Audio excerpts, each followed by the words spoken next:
यकीन है उनको मंदिर के नाम पर दोबारा लोग वोट देंगे? बजरंग बली के नाम पर कर्नाटका तो बन गया। 22 तारीख डेट अनाउंस कर दी है। मेरा क्या कहना है कि क्या आरएसएस भाजपा को यकीन है कि दोबारा मंदिर के नाम पर वोट मिलेगा? है यकीन उनको? वो ऐसे यकीन की बात नहीं कर रहे हैं कि मंदिर बनाने के नाम पर वोट मिलने वाला है। अगर ऐसा होता तो महिलाओं का आरक्षण का मुद्दा क्यों उठाते हैं? केवल मंदिर का ही मामला खड़ा करते। यकीन नहीं है उनको कि मंदिर के ही नाम पर वोट मिलेगा। ये आपको हम गिनती कर लेंगे, इसके बदले में आप हमें प्रधानमंत्री बनाओ, यहां हमको ऑब्जेक्शन। राहुल गांधी ये नहीं कह रहे ना 52% लोगों की गिनती करेंगे और 52% का ही प्रधानमंत्री बनाएंगे, ये नहीं कह रहे, केवल गिनती करेंगे। बोल अभी मुद्दा अभी 26 नवंबर को बड़ी रैली जो है दिल्ली में की जा रही है चुनाव आयोग के विरोध में।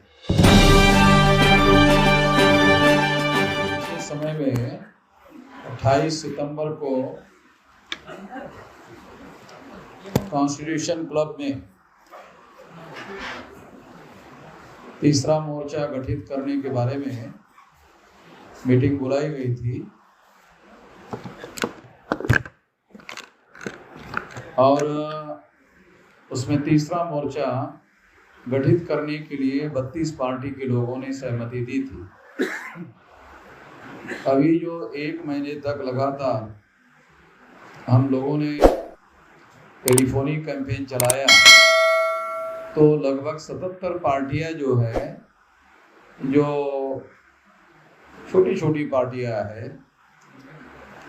ये नहीं कह सकते कि बड़ी पार्टियां हैं, छोटी छोटी पार्टियां हैं, मगर ऐसी लगभग 77 पार्टियां हैं, उन्होंने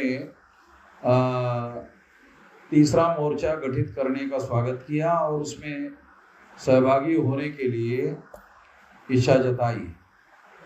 और उसी के संदर्भ में आज ये दूसरी मीटिंग यहाँ पर राष्ट्रीय स्तर की बुलाई गई। अभी नवंबर माह में और तीसरी मीटिंग बुलाई जाएगी और चौथी मीटिंग में इसका मुकम्मल ढांचा दिसंबर माह में घोषित हो जाएगा, ताकि 2023 में ये गठबंधन का एक आकार और स्वरूप जो है वो खुलकर सामने आ जाए, ताकि 24 में हम लोग सारे देश भर में इसके नाम पर बड़ी रैलियां करना चाहते हैं, प्रदेश लेवल की रैलियां करना चाहते हैं, लाखों की रैलियां करना चाहते हैं और इसको संगठित रूप से ये सारा कार्यक्रम हम करेंगे। इसके साथ साथ ईवीएम के मुद्दे पर भी इसके द्वारा ये लड़ाई आने वाले समय में लड़ी जाएगी, क्योंकि ईवीएम जो है ये निश्चित रूप से एक बड़ा रोल प्ले कर रही है और इस वजह से ईवीएम का भी मुद्दा अभी 26 नवंबर को बड़ी रैली जो है दिल्ली में की जा रही है चुनाव आयोग के विरोध में। तो यहाँ पर हम लोगों ने दूसरी बार जो मीटिंग हुई उसमें कई रेजोल्यूशन पास किए गए हैं, कई प्रस्ताव पारित किए गए हैं और एक बड़ा प्रस्ताव ये है कि ये जो बहुत सारे नए दल हैं जो इसमें शामिल होना चाहते हैं उसको शामिल करवाने के लिए सहमति बनाई गई है। इसके साथ साथ सारे देश भर में रैलियां करने के बारे में भी सहमति हुई है। इसके साथ साथ हम लोग ईवीएम के मुद्दे पर भी लड़ाई लड़ने के लिए सहमत हो गए हैं और ये ऐसे कुछ महत्वपूर्ण बिंदु हैं जिस पर हमने रेजोल्यूशन पास किया है। इस संबंध में अगर आप लोगों के कोई सवाल है तो आप पूछिए और तमाम हमारे जो राष्ट्रीय स्तर के प्रादेशिक स्तर के जो लोग हैं यहाँ उपस्थित हैं स्टेज पर भी, वो इसका जवाब देंगे। तो एक एक करके आप सवाल पूछ सकते हैं। अभी तक कितनी पार्टियां कितनी आई हैं? अभी तक लिखित रूप से और फिजिकली 77 पार्टी के लोगों की इसमें सहमति है। तीसरा मोर्चा बनाने की आपको जरूरत क्यों पड़ी?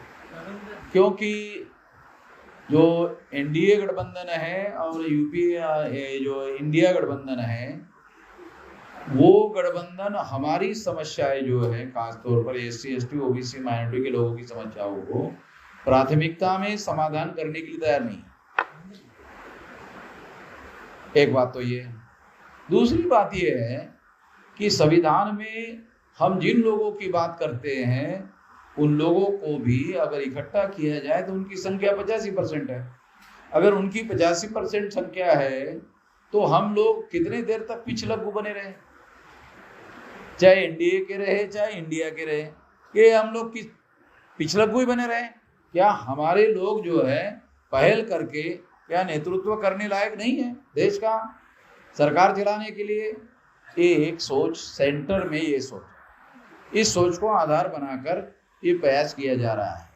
अभी जैसे यहाँ मीटिंग हुई वैसे आने वाले समय में 25 राज्यों में स्टेट लेवल की मीटिंगें हो, ताकि स्टेट के अंदर जो छोटे छोटे और दल है उनको भी इकट्ठा किया जाए।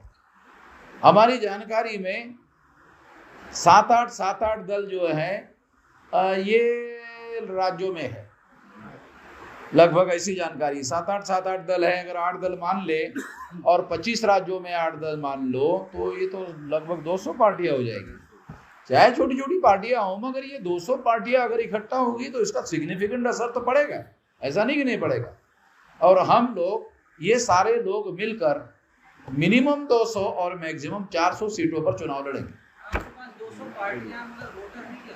हाँ, आपके पास पार्टियां बहुत हैं। ये वोटर है ये नहीं है तो रिजल्ट पे पता चलेगा। बराबर है आपका सवाल, मगर हमारे पास वोटर है या नहीं है ये तो चुनाव में पता चलेगा। वोट नहीं है हमारे पास। राहुल गांधी भी आपकी समस्याओं की बात